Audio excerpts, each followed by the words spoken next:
to go. We will get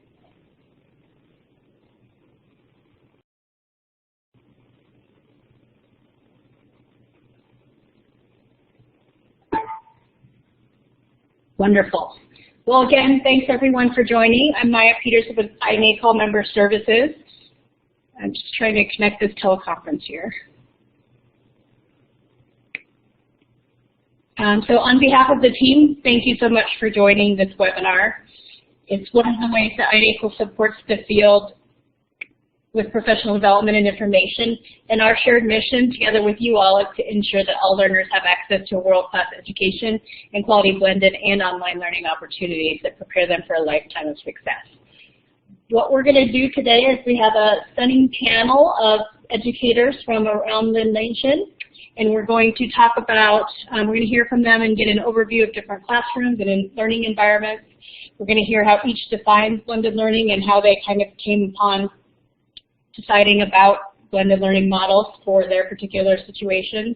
We're going to hear about barriers and advice about implementing a blended classroom. And then we'll have the lion's share for Q&A and an interactive panel discussion. So please feel free to use the chat room to ask questions, make comments, and share your own experiences. We'll also be tweeting, so feel free to use the @NACOL or @INACOL members channels. And so, as I mentioned, the agenda today will start with an overview from each of our educators on the panel, and then we'll move quickly into the discussions and leave a lion's share for Q&A. Throughout the webinar, again, we'd love to hear from you. Please use the chat room, which is on the left. Enter your questions, responses, or comments, and everyone will be able to see and respond to you. We'll also be monitoring that, so even if we don't get to a question right away, we'll be documenting those and sharing those out in a shared doc afterwards so that we can all continue the conversation. So with that, again, we're excited to welcome a panel of educators, and I'd like to introduce you to Verena Roberts, my colleague and an INACOL consultant on the New Learning Models team, who hails from Calgary, Canada. So Verena, take it away. Thank you. Thank you, Maya. I'm so excited to be here today as a practitioner, as we call teachers, many teachers in the United States. I am from Canada, and there are some amazing panelists today. So I am going to not talk a lot, and I'm going to get them to introduce themselves. Some of them are some of my dearest friends, and some of them are related to some of my dearest friends, which makes this exciting. And I think for the first time, we have a daughter presenting today, and her mother presented a few weeks ago, but that person can reveal who they are. Without further ado, we are going to start with, oh, Maya, I just want to, can you just step in and tell me who's going to start? Because the PowerPoint switched on me. So who's starting? Sure, we're going to start with Jamie. Thanks. Jamie, take it away. No pressure starting it off, right? I'm going to see if I can advance the slides here. Hi, everybody. My name is Jamie Dewitt. I am from Michigan, born and raised, and I am recently been made the manager of blended learning services at Michigan Virtual University. So as a whole, Michigan Virtual University provides one end of our organization that is student serving. So we provide like supplemental online courses for students throughout the state of Michigan. We work in close collaboration with the school districts here in the state. And then we also have a professional learning side where we have been tasked to build the capacity for online and blended learning for educators throughout the state. So one facet of that is the MyBlend program, which I am very intensely working with. We really take the best practices, lessons learned from across the country in school districts and share them with other school districts throughout the state and helping them develop their own solutions. So the big picture there is understanding that we really work collaboratively with schools and teachers throughout the state. I myself was a high school math teacher for almost 6 years, and then I taught solely online for a few years after that. And so I understand that difference between the two modalities and the affordances that one can apply the other. So as really the MyBlend team as a whole works toward the blended learning strategies and implementing it inside a classroom, so we understand that really that goal is student achievement. And in Michigan in particular, there's a lot of local control. So we base a lot of our work on understanding what those goals are for the particular teachers throughout the state and the teachers that we're working with in those schools, and how can we help them use blended learning strategies to suit the needs of their students in particular. Our professional development, we have canned professional development online courses that we offer throughout the state, and currently, because we have grant funding, we can do so free of cost. But what's really interesting in our relationships with districts is that Michigan as a whole, like I mentioned before, has a lot of local control. So I've really come to understand our state as almost a community garden, where we can operate as the community garden through Michigan Virtual, and we can have places for people to come and find resources and support in a common mission.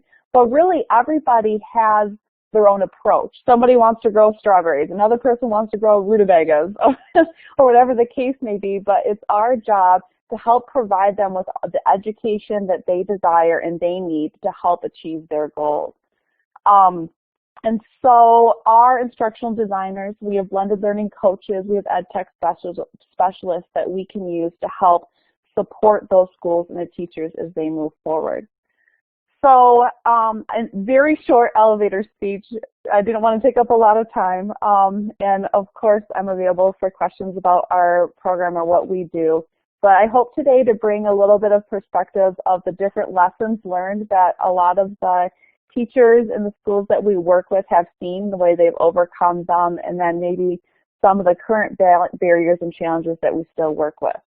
So I guess I'll turn it back over.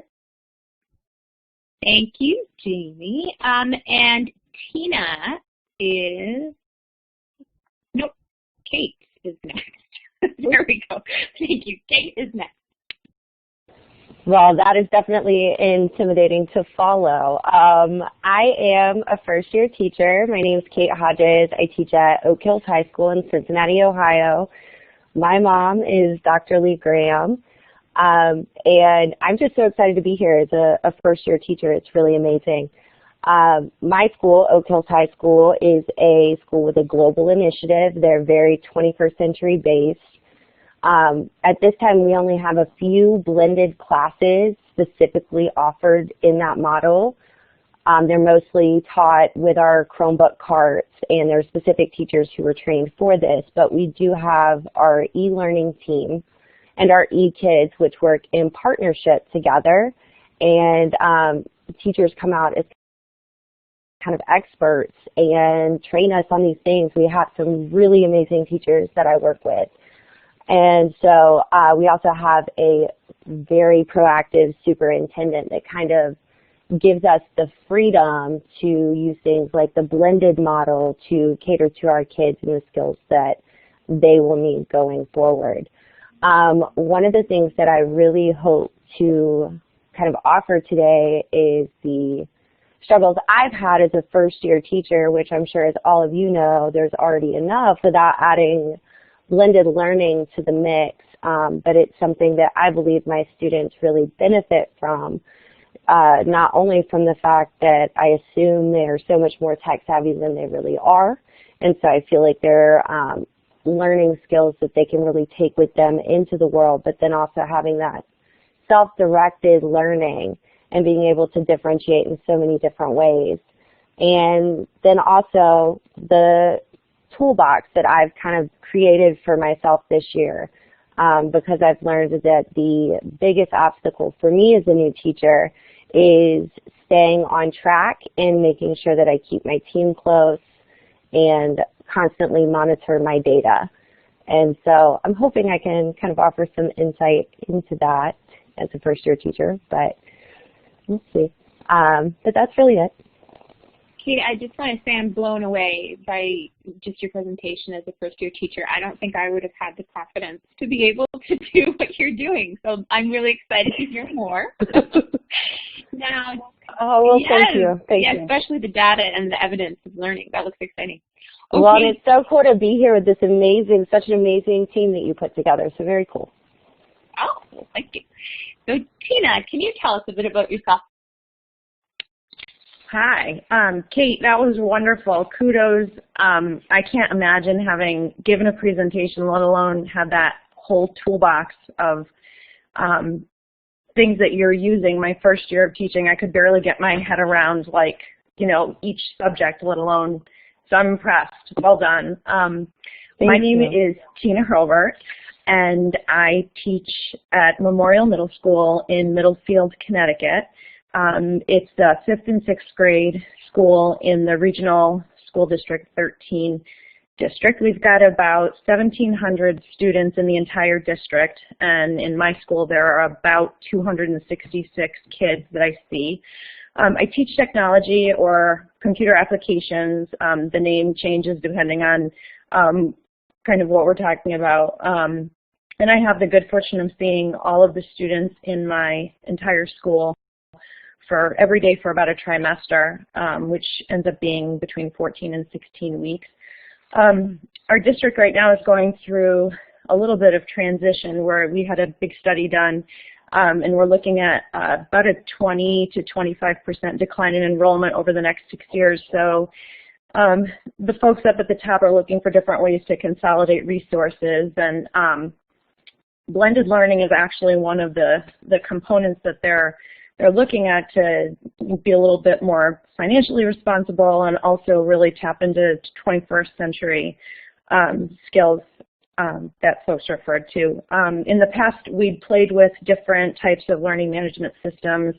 Some teachers used Schoology, Moodle and Edmodo were big at the high school. Teachers were using blogging and websites to engage their learners. And the Tech Council for the district decided last spring, for consistency's sake, to go with Google Classroom. And the goal was to have every teacher using Google Classroom in one way or another. So just a couple of examples of things that they've done. On the left-hand side of this slide is an example. My daughter's a 7th grade student in our district, and her social studies teacher is using Google Classroom to front load or to flip the classroom, give them a video. This one is an example of a video that she gave the kids that they needed to respond to and then respond to each other's.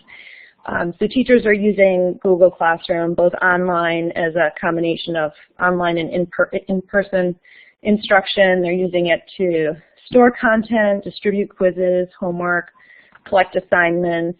On the right, we've been using Google Classroom as a professional development tool, and two of the groups that I'm a part of are the ELA K6 group, as well as the Library Tech PLC for sharing documents, agendas, articles. So our Tech Council is really trying to get the teachers to use Google Classroom as a learning management system to sort of model it for how you could actually use it in the classroom.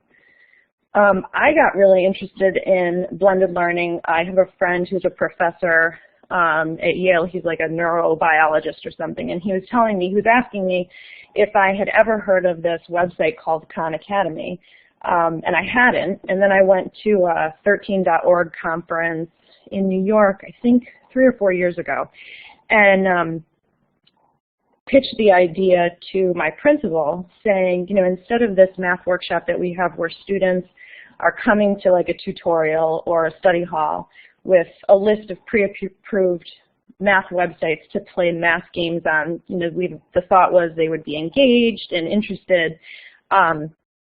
With that model, there was really no accountability or way to keep data on what the kids were actually doing, or to see whether or not their skills were actually improving. So I pitched the idea to trade in that old math workshop model and use Khan Academy, and they started using it for math. I started using it for coding, following the hour of code with it, and it was great because the kids could work at their own pace.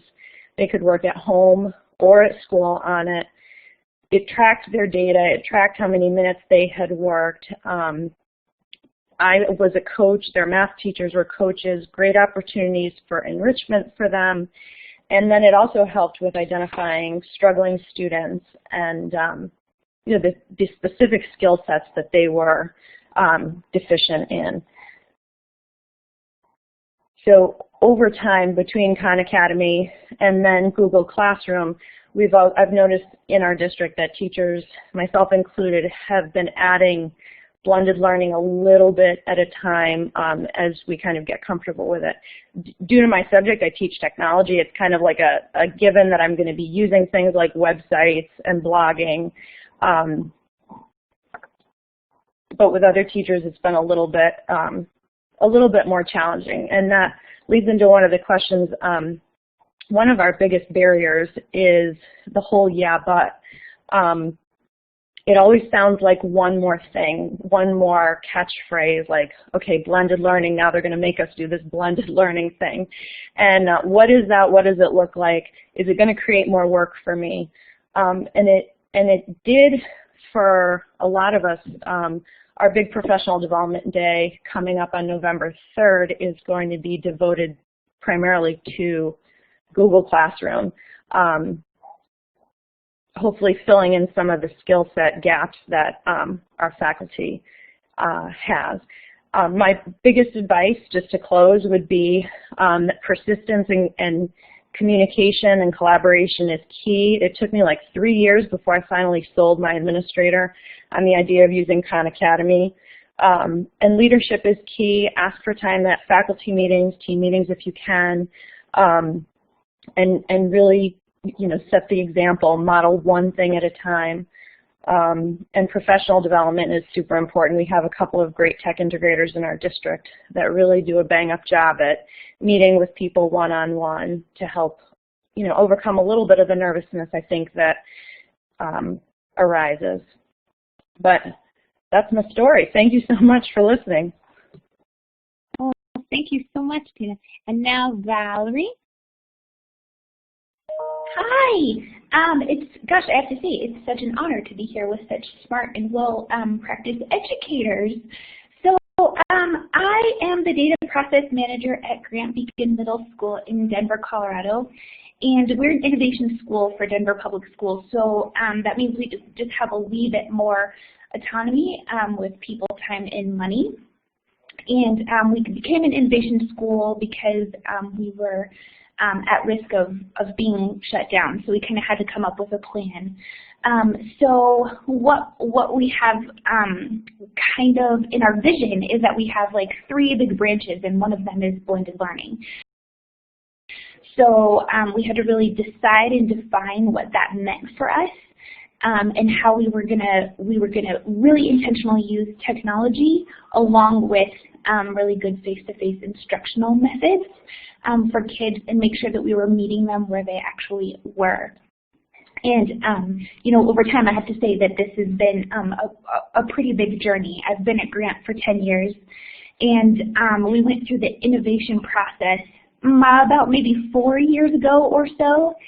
And so I've seen a lot of veteran teachers, and I've seen a lot of new teachers kind of go through this process, and so we've really had to slow down and kind of take a step back and really think about what it is that we really wanted kids to be able to do and how we wanted to make sure that we were helping them get there. So I actually, thanks for putting in the links here. This is actually our facets of blended learning, and I am actually taking the place today of Kevin Krogan, who is he's our director of blended learning and learning environments here at Grant, and he actually went through and kind of put these facets together and sort of figured out a way to show our evolution through time.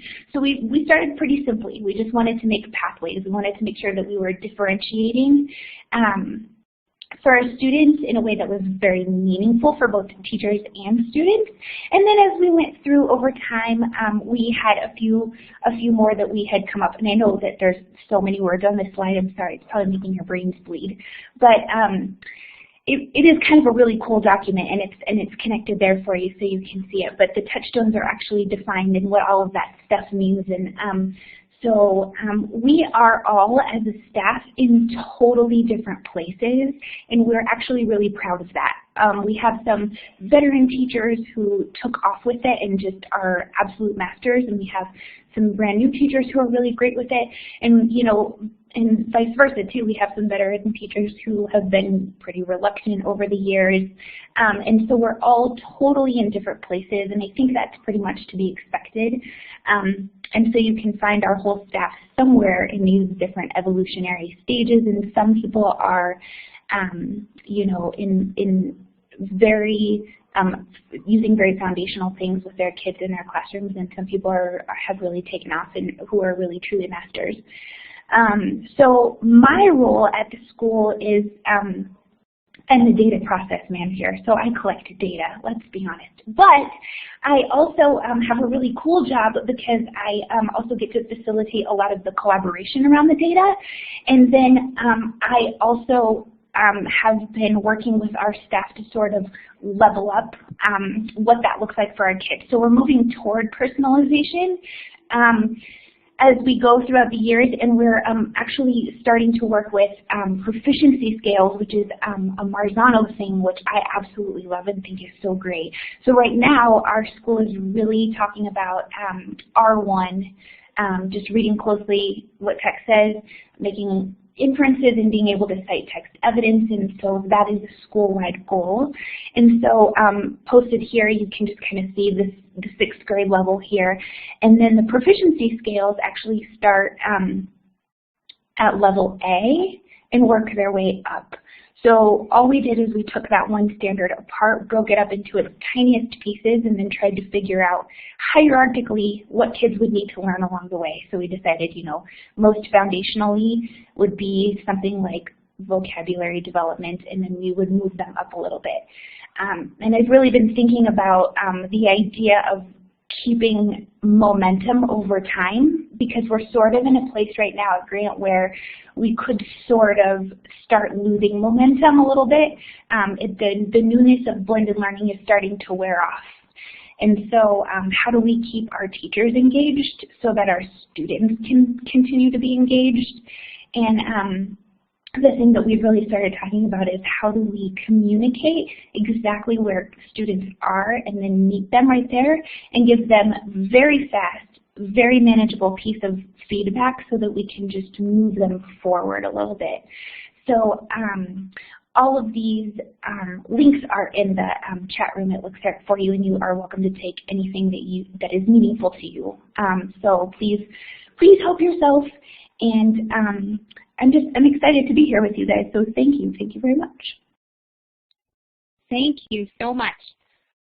Okay, panelists, now we can start asking some questions. Now, Carolina, I see, or I hope I said your name right, apologies, but we are gonna take your questions and start putting them in a document. But first I was wondering if we could just go back, and I'd like to hear from each of the panelists again, and I'm curious about going a little more detail into the barriers and successes or speed bumps of your journey with blended learning, like your personal journey maybe, or working with a teacher, or however you want to phrase that. But I really want people to hear each other's stories, because I bet there are some similarities. So do we want to start with Jamie? Sure, thanks. So barriers and challenges are always really interesting when you are working with teachers in school districts throughout the state.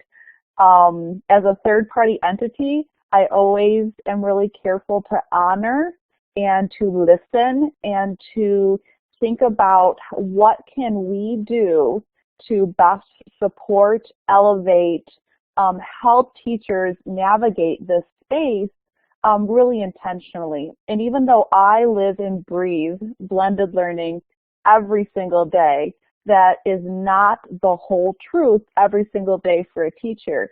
So for me, I take small steps, have patience, listen, understand where folks are coming from, and try to break down those barriers every single day. And those are consistent barriers. And as I'm listening to the other amazing panelists here, teachers are concerned about time. They're concerned about, you know, sustaining effort, this idea of it being a flavor of the month, and how can we work through this with response to intervention, or in Michigan, you know, NPSS is really big, and teacher evaluations, and if I mess up, what is my administrator going to think, and are they going to support me, and are my parents going to understand? I mean, the concerns out there really are an opportunity for me to sit down, or the coaches that we have on our team, to sit down with individuals and talk about mindset and talk about why we would even want to do what this is.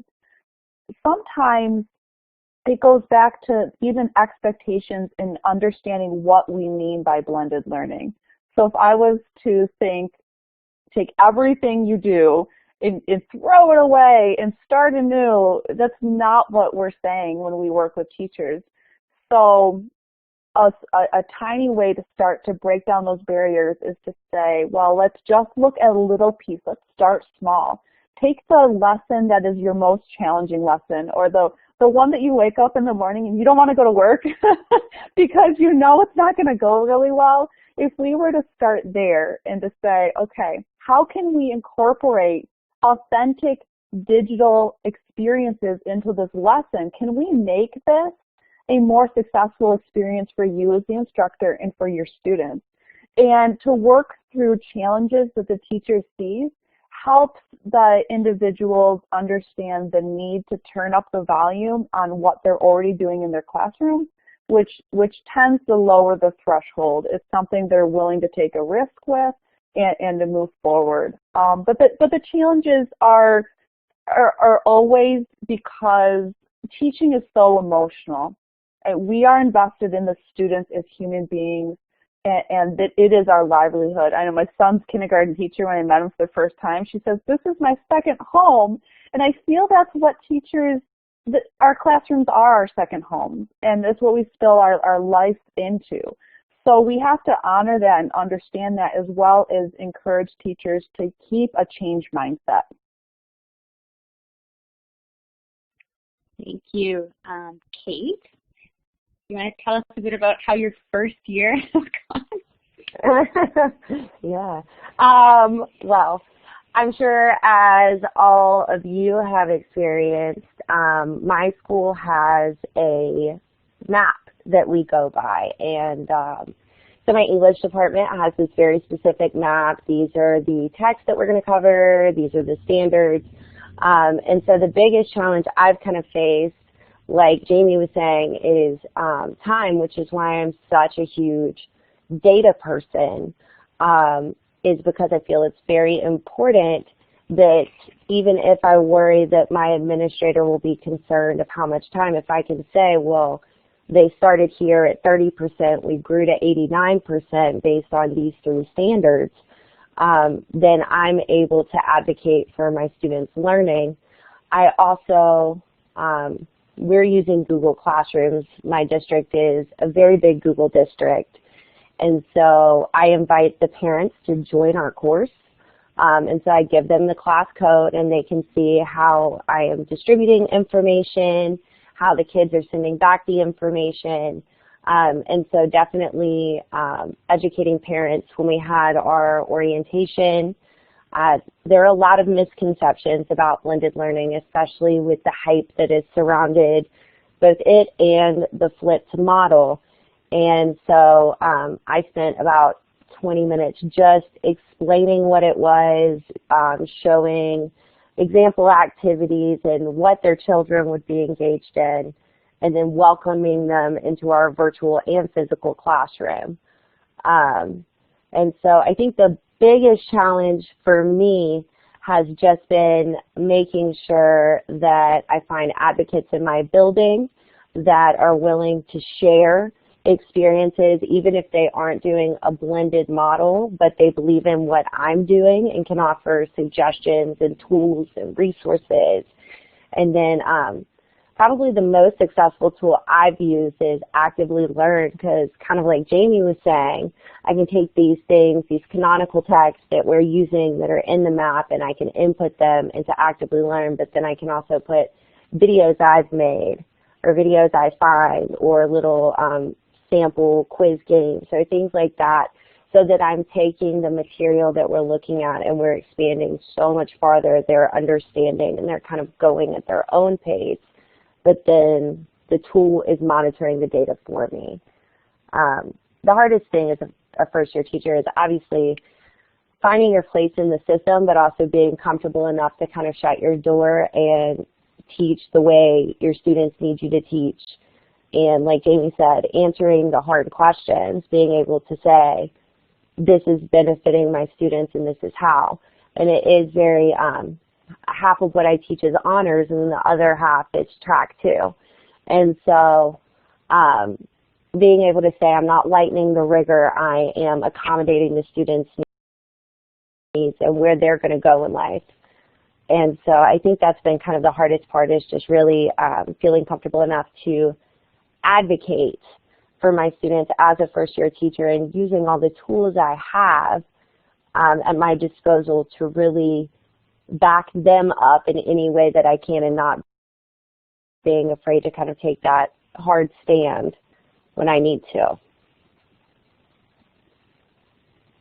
Kate, can I just ask you, if we go back one, yeah, I can do that. No, too far for that. Absolutely. Did you learn this kind of data management at university? Where did you learn this? I'm just curious, genuinely. Well, you know my mom.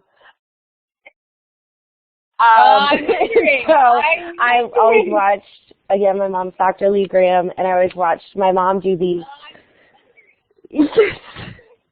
Yes, and so my mom always did these crazy innovative things, and when she was in the classroom, she would get a lot of flack from administrators. And so the one thing she very much pushed on me when I did go to college, and I was very set on being a teacher, is advocate for your students with data. If people are insecure about what you're doing in the classroom, collect the data, invite the administrators in, invite the parents in, so that everything is completely transparent and the learning is known. And so, yes, my administrator actually just had an observation, and she was like, you can stop uploading data now. It's okay.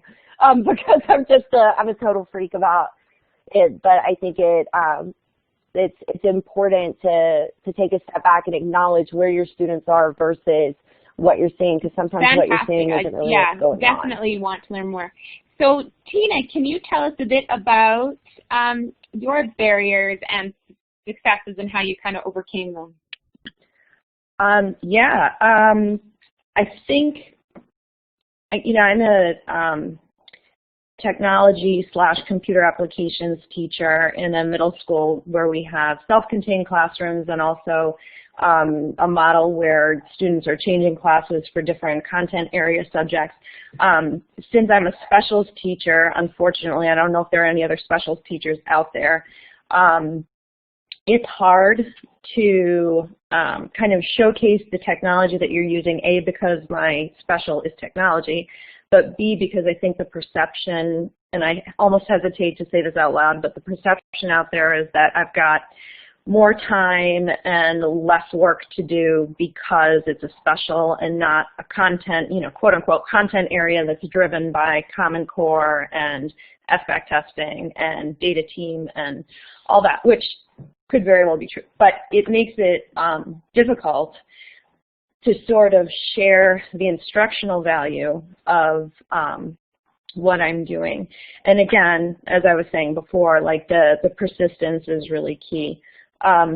Just a little bit about my personal journey. You had mentioned too wanting to get into that, and the blended learning piece came out of the the challenge that I experienced when I first came to the position I'm in now, I had been teaching, I think, for maybe 11 years before I came into the technology position that I'm in now. And I took over for a teacher who had been in that position for about 35, 40 years.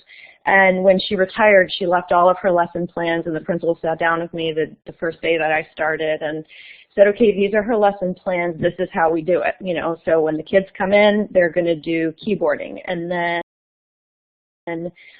here are her lessons on Microsoft Word, and here are her lessons on presentations. And, you know, day one of Microsoft Word is opening a new document and looking at the file menu and figuring out how to open and close and all this stuff. And I wanted to die. Like, there was no, there had to have been a better way. Like, that's all I kept thinking. So I started asking questions, and I think one of the yeah buts is that as people are starting learning more about blending learning and flipping classrooms, it can feel a little bit isolating if you're the only one. So finding a group of people who either think similarly or are risk takers, like Keith's mom was a risk taker, asking questions. And I feel like over the years it's not perfect and I'm still learning. But I feel like my kids are more engaged and I'm definitely more engaged. That first year thinking that, you know, I would really like to keep this job that I have, so I really kind of should do it the way the principal said that I should do it. You know, I was listening to 20 PowerPoint presentations a day when we finished the PowerPoint unit and the kids were all presenting, and that wasn't fun for anybody. The kids were proud of their work and I was proud of them, but everybody's more engaged this way. So that was a big obstacle, and I think moving forward, finding your tribe is really important. Thank you. I like the finding your tribe thing, and I think I know some people in your tribe too, don't I, Tina? So there's lots of connections amongst this group. Valerie, can you fill us in on some of your barriers and how you persevered? Yeah, I really love the finding the tribe too. I think that that's probably one of the most important things, really, and it really helps with both the celebrations and the speed bumps. So I kind of mentioned this before, but I think one thing that we did really well is not push. We, you know, as we were rolling out the innovation plan, it was kind of like, you know, just like just like we would expect with your students, like, we're going to meet you where you are. So, you know, we had a couple of people really take off with it, and then they did a lot of like in-house PD with our colleagues around like how to make things go. And I'm reading through the chat here, and I got a couple of questions about facilitating collaboration around data, and I would have to say that that was probably our biggest speed bump along the way. We've had some things that sort of went awry in the first couple of years that we sort of had to deal with along the way. And so we actually have 3 data teams in our building, and because we have a little bit of autonomy with time, our kids don't come in until 10 o'clock on Friday mornings. And so from 8 o'clock to 10 o'clock, that is our time to really like deal with data. And part of my job is to look for big trends in the data and kind of present that to people. And then I help support them along the way when they're sort of trying to dig a little bit deeper and figure out where their kids are individually. But it's taken a little bit of time. The data team that I work most closely with is the literacy data team. We have 5 departments on that team, and you know, trying to really get all of us on the same page with, we are really all literacy teachers, even though we might be elective teachers or science teachers or social studies teachers, and trying to get folks who might otherwise not dig into data, try and find like meaning with that. It was a little bit hard, and it wasn't always, I'm just reading the chat here, not always a positive response at first. but we've persevered over the last few years. We make sure that we have school-wide strategies that are rolling out, and I'd have to say that, you know, our biggest strength as a school is that we have a really great staff, and I think that it really is helpful to find your tribe mates, as it were, and find those people who are really going to be supportive of you and that you can support. And I think that's it. Yeah. I'm really enjoying being with all these teachers, and you're so humble in the amazing work that you're doing, and I want you to know that. One of the questions I have is, can you try to define blended learning? I know some of you have alluded to that a little bit, and then we'll get back to the data, but I'm also hearing that I think, Maya, we're going to do another webinar on data, specifically maybe just the differences in what people are doing in blended learning, because we're very focused on that today, and we're doing a great job. Yes, I think I'm hearing that, definitely hearing that today, which is good. Now we know what people want to hear. But can we go back to how you define blended learning, maybe how others define blended learning? I like, Jamie, how you did that analogy before with the fruit and the vegetables. And then how do you get to a common understanding so that you can work with teachers or figure things out for professional learning? That's where I want to kind of guide this. Does that make sense? So, Jamie, I'll start with you again. So if you've got all these different vegetables in your garden, how do you offer professional learning opportunities, and how do you get people to figure it out for themselves? Or what do you do? Yeah, thanks. So maybe there's a tiny little piece of context in Michigan that's really important, is that we have recent legislation that allows every student in the state to take up to 2 online classes per school year, and the school district has very limited chances to veto that, I suppose. They basically have to allow that. So a lot of times we have to break down the difference between an online course and blended learning. So a lot of my time is saying the legislation we refer to as 21F, and so saying, nope, that's not a 21F. If they're coming to school and they are required to come to school, that's not technically a 100% online course. And so we have to spend a lot of education in Michigan getting folks to understand those 2 different spaces and breaking it down in that way. Another interesting factor in Michigan is how crazy excited and out there the flipped community is. So sometimes teachers don't understand that there's more to blended than just flipped, and kind of seeing flipped learning is under the umbrella of blended learning. So when I read Blended by Michael Horn and Heather Staker, and they talked just briefly about the Goldilocks syndrome and then the too big vision and the too small vision of blended learning, I really just ran with that and realized that's exactly what's happening in Michigan. So what we talk about is the Christensen model, where we have an online component where the students have to have some element of control, where they have time, pace, task, place, they have elements of that control. And then the face-to-face component has to be required. They have to have a place that they're going to at very least get lab support or tutoring support on a regularly scheduled basis. And then the part that we live and breathe in is the intentional integration. So whatever's happening online is the same thing that's happening face-to-face. And we'll go back to this really quick, the data that informs both. So how are you using each mode to inform the other? And that world right there, I know it's almost one bullet when you define blended learning, but that's the core, that's teaching and learning, that's why we're designing blended learning experiences, and that's what makes this strong. So when we are in schools and we're working with teachers and kind of breaking down these barriers and getting everybody to have a common understanding of blended learning,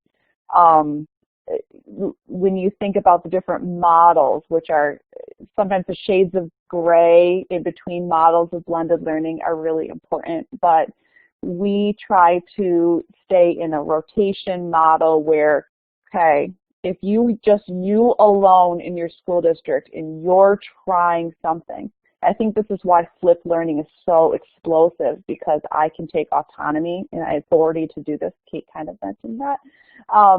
So if I can shut my door and do something, what can I do? And is that really blended? A lot of times we talk to folks who are technically incorporating blended strategies in their instruction, and they don't even know it because they are just doing what's right. They're doing this tech integration thoughtfully because they see a need in their classroom. So, Rena, I don't know if I went off on a crazy tangent or if I answered your question, but that's kind of where we live and breathe. No, you gave me a very detailed answer, Jamie, and I appreciate that.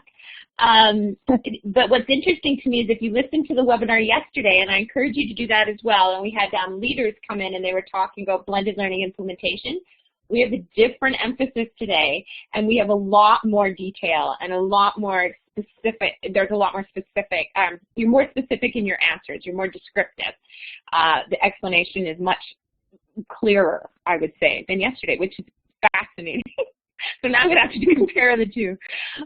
Kate, can you tell us a little bit about your definition of blended learning? And I'm curious, too, because you haven't brought it up, but I know that you're thinking about Minecraft and gamification. And do you consider that blended learning? I know Kate should be like teacher of the year, first-year teacher. Oh, don't. Don't. I already feel so special just getting to be here. I really liked what Jamie said about blended is just what looks right, because I feel like I had no idea that my classroom, I went to school at University of Cincinnati, and we have to do almost a 2-year student teaching experience. And so you're handling the bulk of the instruction the last year. And I had an amazing mentor who just really let me go and do these crazy things. And, you know, she was like, the worst thing that happens is we find it doesn't work and we don't do it again and we fix it. And in that sense, I really discovered, one day my mom was just kind of like, oh, so you have a blended classroom. And I was like, I have no idea what you're talking about. But to me, it was just fitting the needs of my students. At my school, they call blended classes hybrid classes. But really, for me, my classroom is really just kind of based on this 21st century classroom model that focuses on the 4 C's. And for me, the blended classroom is really an ever-changing concept based on the students I have in my classroom at that moment and what their needs are.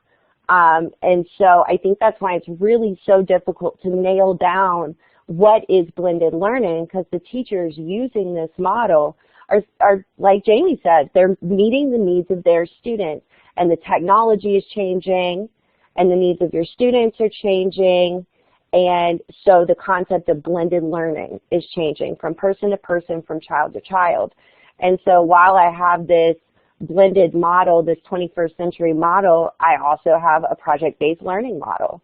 And so the best thing for my students and myself with blending is making the most of our classroom time together, but then also kind of having this idea that they understand I'm readily available.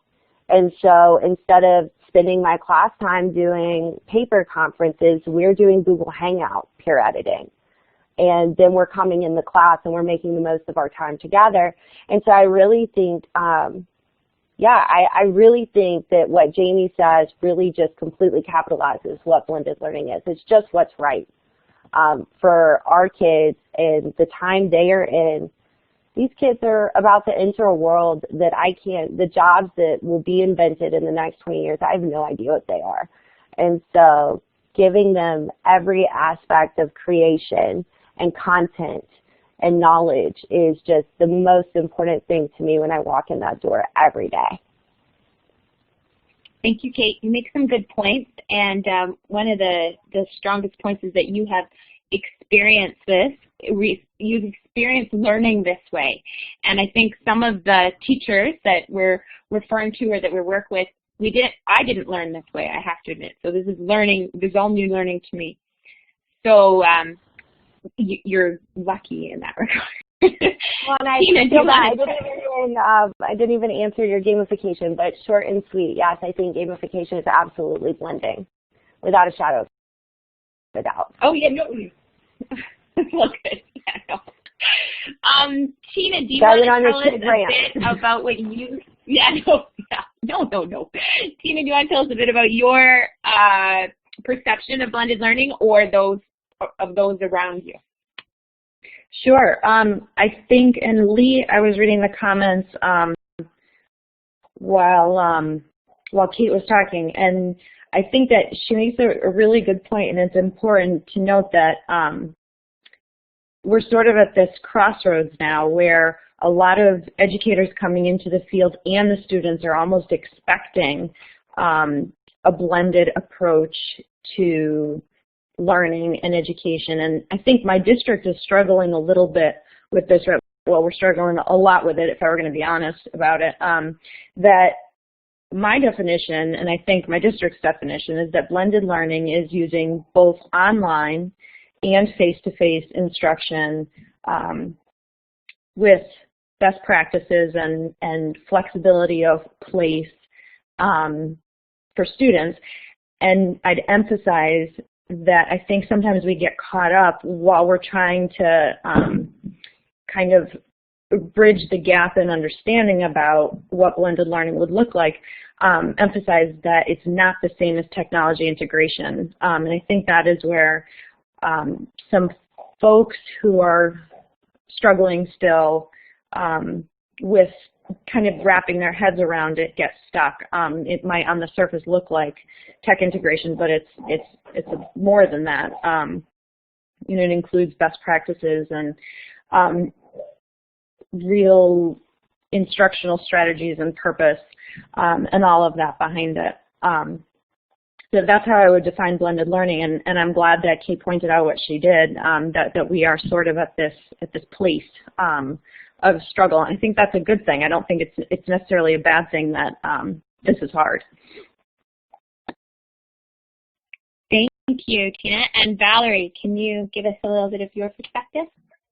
Sure. I think, you know, I totally agree with it's interesting, the definition from our school is actually right here on this slide. Blended learning is the intentional use of technology partner with sound face-to-face instructional methods as a means for learning content. And I really think that the theme coming through from all of us here is the intentionality piece. I think that that's the part that's probably the most important part of blended learning. You know, we have a high population of English language learners in our building, and so we still focus a lot on the reading, writing, speaking, and listening, with heavy emphasis on speaking and listening. You know, the thing that has always been great teaching is still great teaching, right? Our internet went down yesterday, actually district-wide. Our network went down, and there was a bit of panicking until remembered, you know, that great teaching is building relationships with students and coming armed with some really great questions. And the cool thing about technology is that it can really enhance what you've already got. But I really think that, you know, the things that have always made good teaching are still the things that make good teaching, and it's the intentionality around the teaching that is probably the most important part. Very, very, very true, Valerie. Thank you. I remember last year I was teaching a high school class how to learn online. It was an online course, and it was about digital citizenship and how to think about our digital identity, and the internet went down. And if I can teach that lesson, well, really, you know, we learned there's a lot you could talk about, that's for sure, developing those relationships. Hope, did you want to say something, Valerie? No, it's funny, the panic that happens around the interwebs going down. Well, it is, and the irony is, yeah, you're in this situation, you're like, I'm here with people, let's learn together. I just have to be face-to-face in that situation because we were doing blended. Okay, so it's coming up to the end of the hour, and I see lots of questions, but they've been answered in the chat, some of them, and so then it confused me, I have to be honest. I was doing well until you did so well answering them, panel. So I'm just going to ask that each of our panelists kind of leave. I'll give you a second to think about this. You're going to leave with something inspirational. You're going to talk to us about something that will keep us motivated as practitioners and educators throughout the year when we're feeling like this is probably one of the hardest things we've ever done, and we just want to stop and go back to the way maybe it was, or maybe the way things are when they're easier. So what are you going to say to yourself or to your peers when you just want to stop everything? What are you going to do? And I'm going to start with Jamie again. I knew this was going to happen, and I thought, like, oh my gosh, get me first, and I haven't had time to think about anything inspirational. So, so what I would say is, and I mentioned this in the beginning, I have 3 children, and my oldest just started kindergarten this year.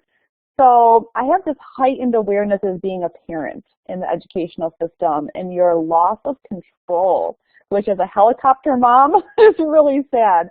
So I would say, when you feel down, you feel discouraged or overwhelmed, think about all of those parents that are depending on us to create these wonderful learners coming out of our system, that we have a responsibility for the future to make sure that these young adults and young children are armed with the tools they need and the critical thinking skills they need to be excellent citizens of the world coming out of school.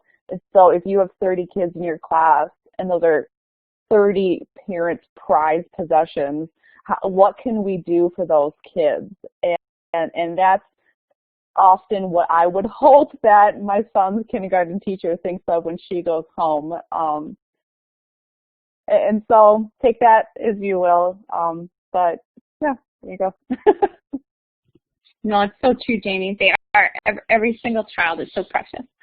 Kate, how would you inspire either yourself or others to make it through the year when you're having a bad day when it comes to change or technology? I guess I would probably say the first, and I know we've talked a lot about my mom in this, but she's been a huge inspiration in my teaching practices. So I will leave you guys with something that she always says to me when I am frustrated, which is close your door and teach your kids and do what is best for them at all times. Sometimes you will go home frustrated and tired and exhausted, but at the end of the day, we all became teachers because we love our students and we want to do what's best for them, and that part of you is inherent. And so if you can just shut your door and teach your students, everything else will work its way out. Thank you, Kate. Tina, do you want to? Sure. So I'm pretty sure I'm not going to be nearly as articulate as everybody else. I think for me personally, when I'm feeling like that I can't do it, that I want to call in sick the next day, that I'm going to turn my 2-day weekend into a 3-day weekend, for me personally, I need to find somebody in my building, somebody I trust, somebody I can vent to.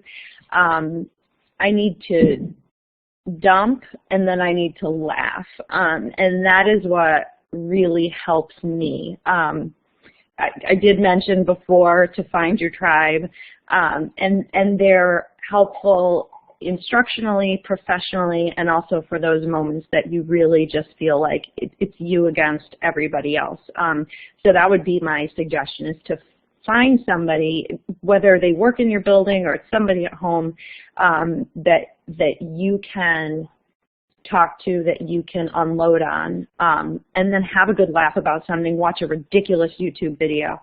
And yeah, that's my suggestion. Thank you. And Valerie. Yeah, I agree with Tina. I think that, you know, finding somebody nearby that you can talk to, even if it's just talking through a lesson plan, I think helps a lot. Walking across the hall or next door to a neighbor, I think is really good. And also just wherever you are is totally perfect. You know, as long as you're trying to move forward, it doesn't matter if you feel like you're behind. You know, where you are is where you are, and I think that's okay. Well, thank you so much for coming today. We really appreciate your insight and how honest you've been with us, and I think everyone can take something from today. So again, our deepest appreciation. Maya, I'm going to turn it over to you quickly, and again, thank you. Great. Just a word of thanks to all of our panelists, Jamie, Kate, Tina, and Valerie. Thank you so much for joining us, and thank you, Verena, for moderating. I'll just give a quick plug for our upcoming symposium, November 8th through 11th in Orlando. You can join 200 plus other sessions exactly like this webinar for personal insights and expertise from leaders and thought partners, as well as our practitioners on the ground and policymakers. So please, everyone, make sure you register and get Verena and I with any questions, and we will be posting the document with the questions as well as a recording of this webinar. So again, thank you all for sharing of your time after very full days. I know everyone is very busy. So thanks again, and we will see you next time.